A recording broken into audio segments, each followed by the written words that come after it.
बिस्मिल्लाहिर्रहमानिर्रहीम। अस्सलाम वालेकुम नाज़रीन, उम्मीद है आप सब लोग खैरियत से होंगे। आप ये ख़बर तो सुन चुके होंगे कि जो मोदी के सिक्योरिटी एडवाइज़र हैं इंडिया के, जनाब अजीत डोवल साहब, उन्होंने कहा है जी कि हम जंग उस मुल्क की सरज़मीन तक ले जाएंगे जहाँ से उसका आगाज़ हुआ है। हम अपनी सरज़मीन पे तो लड़ेंगे लड़ेंगे, लेकिन हम उस मुल्क की सरज़मीन की पे भी लड़ेंगे। जो कि जिस हवाले से कहा यह जा रहा है कि ये शायद सी पैक की तरफ इशारा कर रहे हैं, ये पाकिस्तान की सरजमीन की तरफ इशारा कर रहे हैं, ये चाइना के इंटरेस्ट को पाकिस्तान में निशाना बनाने के हवाले से बात कर रहे हैं और ये काम वो कर रहे हैं।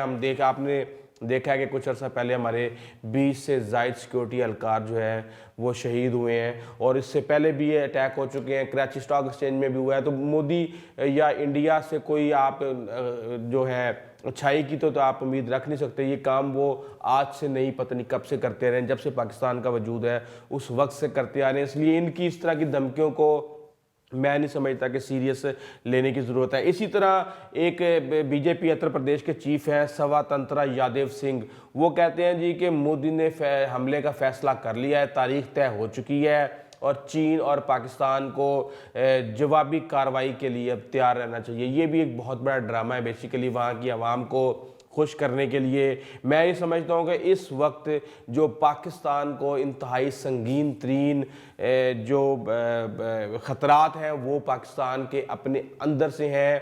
पाकिस्तान की हुकूमत, पाकिस्तान की इस्टेब्लिशमेंट और पाकिस्तान की अपोजिशन, ये मिल के मैं कह रहा हूँ कि ये पाकिस्तान को नुकसान पहुँचा रहे हैं। ये अपने अपने मुफादात के लिए, अब ये तो वक्त फैसला करेगा कि कौन सही है और कौन गलत है, लेकिन मैं ये समझता हूँ कि ये जो पीडीएम है ये जमहूरियत के नाम पे स्टार्ट हुई।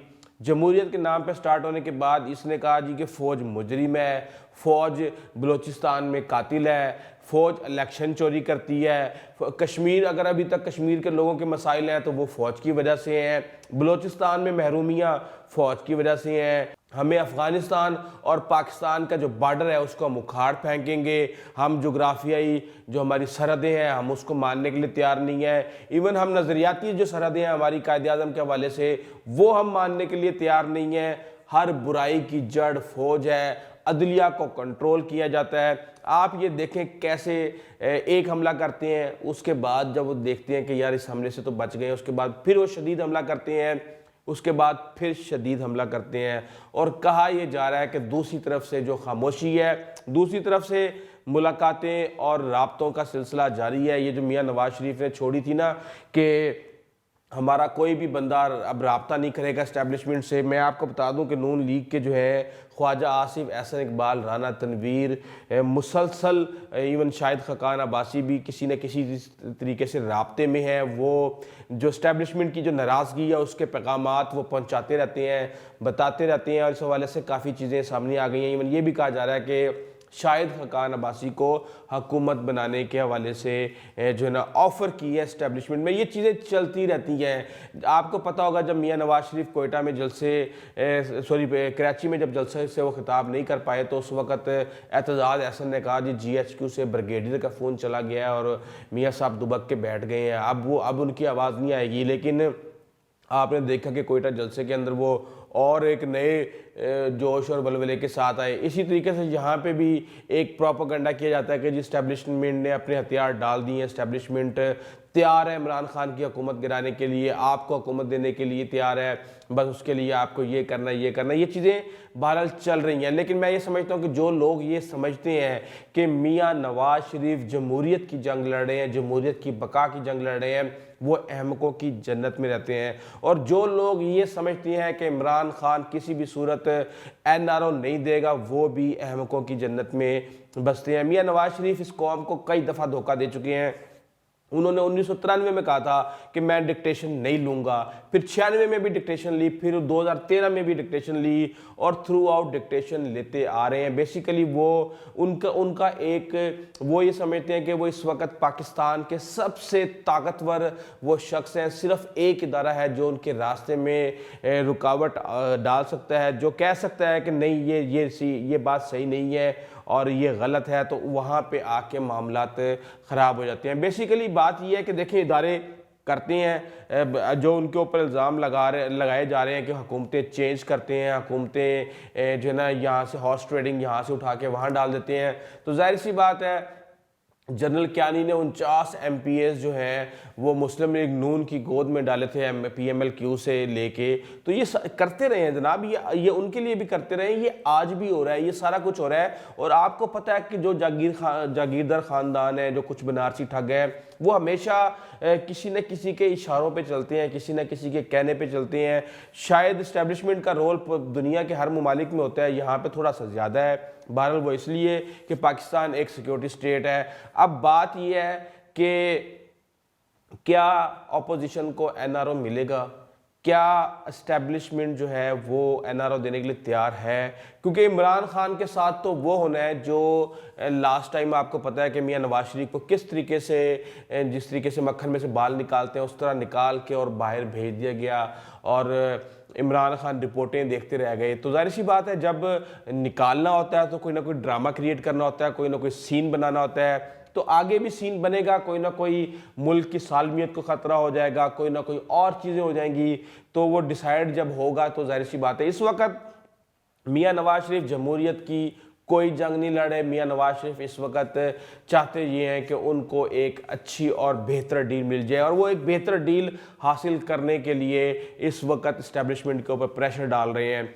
अब बात यह है कि इस्टेब्लिशमेंट भी जाहिर सी बात है इंसान ही है ना, जो उसको चला रहे हैं, उनके भी अपने भी एक हिसाब है। और वो हिसाब जब वो देखते हैं कि हमारे अदारे के अंदर बगावत इस तरीके से हो सकती है जिस तरह की बगावत जनरल क्यानी ने जनरल मुशर्रफ के ख़िलाफ़ की थी, कि वो देख रहे थे कि अदारे की रेपुटेशन ख़राब हो रही है, अदारे को हर बंदा तनकीद का निशाना बना रहा है। इवन इमरान खान जो है ना, उस वक़्त क्या कहते थे, पहले आप ये सुने। आदि कहते थे, ट्रेनिंग दी हमने, उनको इस्तेमाल किया, हमने सेक्टेरियन किलर्स को पाला, हमारी इस्टेब्लिशमेंट ने खुद पाला। मैं उस मीटिंग में एक दिन था तो उससे पास सहाबा के लोग मेरे पास आए और मुझे उन्होंने कहा कि हमारी, ये आज से कई साल पहले की बात है, कि हम आपको समझते हैं कि आप एक सीधी बात करने वाले हैं, तो हमारी शियों से दोस्ती करवा दें। मैंने कहा अच्छा, तो क्या प्रॉब्लम क्या? कहते जी हमें एस्टेब्लिशमेंट इस्तेमाल करती है, जब चाहती है लड़ा देती है आपस में, और जब चाहती है।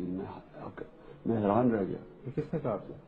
ये सिपाह साहबा के लोग थे, और आप एक, खैर मैं नाम नहीं लूंगा, एक टीवी एंकर थे, वो लेके आए, वो बीच में पड़े और मुझे बैठाया बीच में, और मैं उनकी और शिया की करवा दूं। तो मुझे तब से ये काफी सालों की बात है।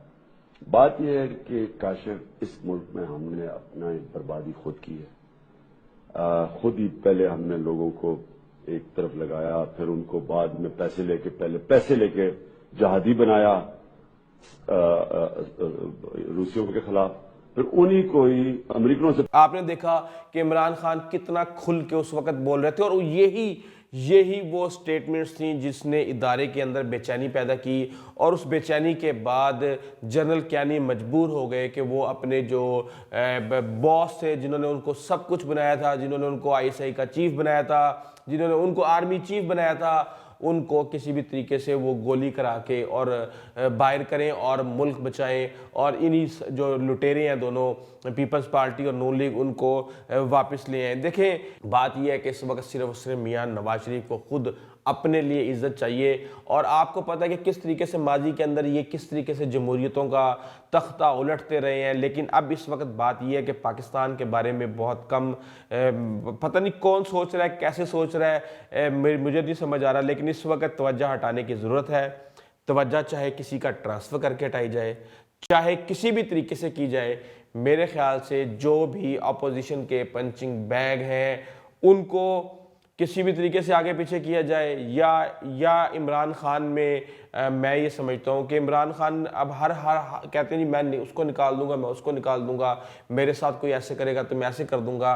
तो आए यार, सामने आए, आके कोई ना कोई रोल प्ले करें। आपने NRO नहीं देना तो चले आप हमें कौम को स्ट्रेटजी दे दें। हम जैसे लोग जो परेशान हुए हैं कि यार ये किस तरफ जा रहे हैं, ये तो भारत भी जो है ना इस वक्त शर्मा जाएगा। मैं आपको GD बख्शी है इंडिया के, उनकी मैं एक बेसिकली इस वक्त अपोजिशन का बयानिया और मेजर गौरव आरिया का बयानिया जो है वो एक है कि वो किस तरीके से वो कहता था जी फौज बहुत अच्छी है, लेकिन कुछ जर्नैल हैं, वो कुछ जर्नैल अब यहाँ पे किरदार बन गए हैं।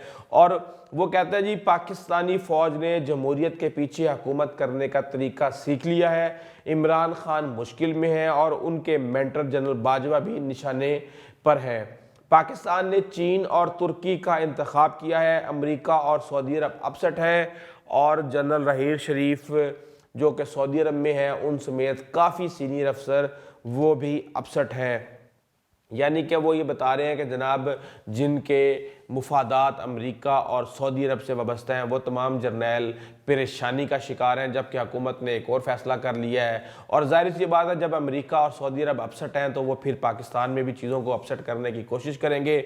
उनके एसेट्स हैं यहाँ पे, अब हर तरफ से ये खेल खेला जा रहा है। वहाँ से इंडिया आपको हमला करने की धमकियां दे रहा है, लेकिन मैं ये समझता हूँ कि ऐसे वक्त में अगर इंडिया कोई शरारत करता है तो ये एक तरह से पाकिस्तान के ऊपर ब्लेसिंग होगी, क्योंकि ये कौम इंडिया के खिलाफ यूं खड़ी हुई है यूं।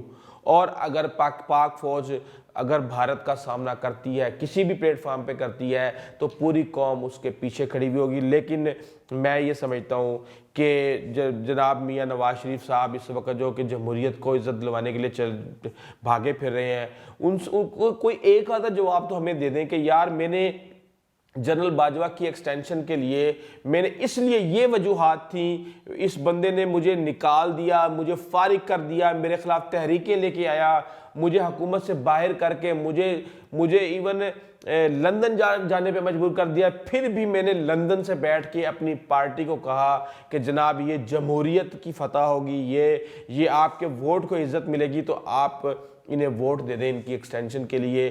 क्यों किया इस तरह आपने भाई? आप 11 महीने आप और आपकी बेटी क्यों खामोश रहे? चले हम आपकी कोई एक आधी बात मान लेते हैं कि जनाब आप जमहूरियत की बका की जंग लड़ रहे हैं, आप फौज का जनाब सियासत के अंदर अमल दखल है, इसको इतना ज़्यादा नहीं होना चाहिए, चीज़ें थोड़ी ख़राब हो जाती हैं, कोई ज़्यादा काबिल अफसर आ जाता है तो वो बिल्कुल ही चीज़ों को दीवार से लगा देता है, तो वहाँ पर फिर इदारे के लिए थोड़े से प्रॉब्लम हो जाते हैं। लेकिन आप हमें भी तो जवाब देना कि आप 93 से आप करते आ रहे हैं, एक दफ़ा 93 में आपकी बातें मान के धोखा खाया गया, फिर 96 में आपकी बात मान के धोखा खाया गया, 2013 में धोखा खाया गया। मैं क्यों आपकी बात अब दोबारा मानूं?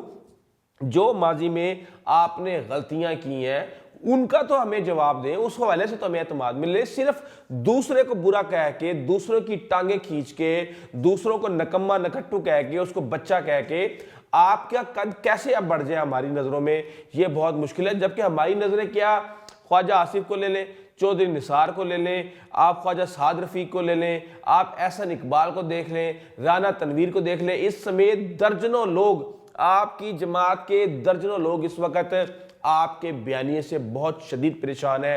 रातों को उनको नींदें नहीं आ रही, वो सोच रहे हैं कि यार किस तरीके से हम यहाँ पाकिस्तान में रह के, मियाँ साहब का तो काम ही ये है, पहले भी 7-8 साल जाके सऊदी अरब में बैठ गए, फिर लंदन जाके चले गए, जब हालात ठीक हो गए तो फिर वापस आ गए, अब फिर बाहर जाके बैठ गए हैं, वहाँ पे वो चिंगम खा रहे होते हैं और बजा रहे होती हैं, इधर यहाँ हम बजेंगे।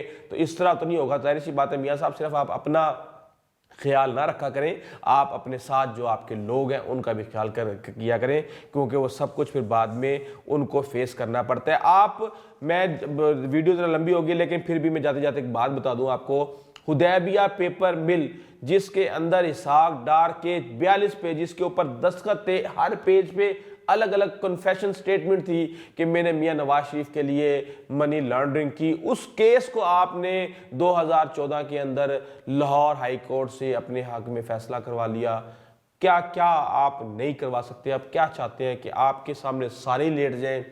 मेरे ख्याल से पाकिस्तान की कौम में कुछ लोग हैं जो ये समझते हैं कि मियाँ साहब के सामने सारे लेट जाएं, लेकिन मेरे जैसा बंदा ये समझता है कि बैलेंस ऑफ पावर होनी चाहिए, जबकि दूसरी तरफ भी थोड़ा सा हाथ हल्का रखना चाहिए। बिल्कुल अपनी अना का मसला भी नहीं बनाना चाहिए हर चीज़ को। बहरहाल ये सारी सूरत-ए-हाल इस हवाले से हम आपको अपडेट करते रहेंगे। अगर आपको हमारी वीडियो अच्छी लगी है तो प्लीज़ अब हमारे चैनल को सब्सक्राइब कीजिएगा, बेल आइकॉन को प्रेस कीजिएगा, अपने दोस्तों कार हमसायों का खास ख्याल रखिएगा, साथ में हमारे चैनल का भी। अंदर तक ले जा दीजिए। अल्लाह हाफिज़।